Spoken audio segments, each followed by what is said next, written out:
김진표 국회의장이 내일까지는 반드시 내년도 예산안이 처리돼야 한다고 못 박았죠. 여야는 주말에도 협상을 이어가고 있습니다. 여야는 이견을 상당 부분 좁히긴 했다며 진전을 받지만 법인세 인하 등 일부 핵심 쟁점을 놓고 막판 줄다리기 벌이고 있습니다. 국회에 나가 있는 취재 기자 연결해 보겠습니다. 장윤희 기자, 여야 원내대표가 오늘도 만났죠? 네, 그렇습니다. 김 의장이 못 박은 합의 시한을 하루 앞둔 오늘 오전 국회에서 여야 원내대표가 추경호 경제부총리와 함께 회동했습니다.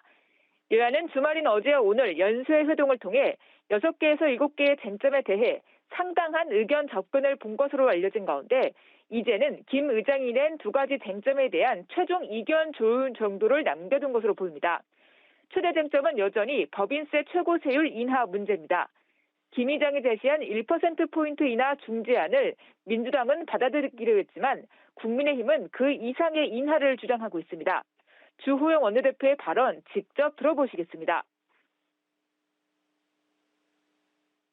저희들로서는 정부가 원래 요구했던 3%에 준하는 정도의 인하가 있어야 된다는 그런 입장을 계속 가지고 있고, 또한 행정안전부 경찰국과 법무부 인사정보관리단 예산이 합의가 안 되면 예비비로 편성하자는 중재안에 대해서도 국민의힘은 부정적인 반응을 보이고 있습니다.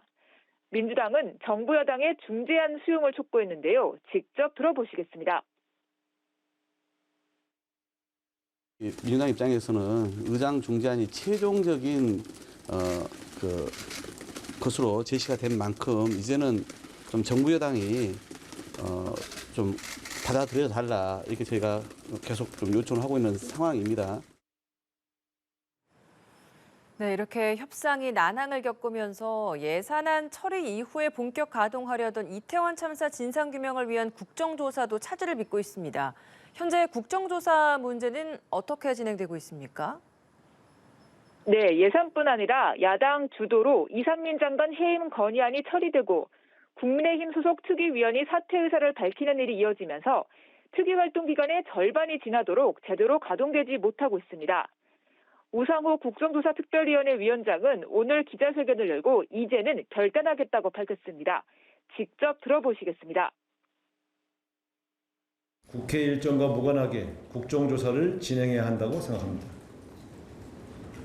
19일 월요일 오전에는 국조특위 전체 회의를 열어 본조사 일정과 증인을 채택하겠습니다.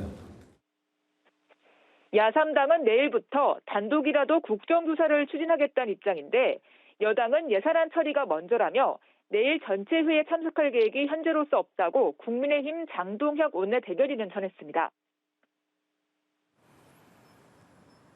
네, 그리고 오늘 고위 당정협의회가 잡혀 있었죠. 협의가 끝난 걸로 알려져 있는데 어떤 주제로 열렸는지도 설명해 주시죠.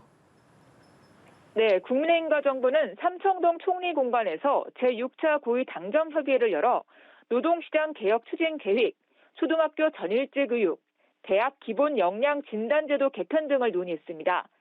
정진석 비대위원장은 노동개혁과 관련해 야당이 밀어붙이는 노란봉투법은 불법 파업 조정법이라며 반드시 저지해야 한다고 강조했습니다. 협의회에서는 예산안 대응도 논의됐을 것으로 보입니다. 한덕수 총리는 아직 국회 처리가 이뤄지지 않은 내년도 예산안에 대해 매우 안타깝다며 여야의 빠른 합의를 촉구했습니다. 또한 당 차원에서도 예산과 민생 법안 처리를 위해 더 노력해달라고 당부했습니다. 국민의힘은 잠시 뒤 국회에서 협의의 결과를 브리핑할 예정입니다. 지금까지 국회에서 연합뉴스TV 장윤희입니다.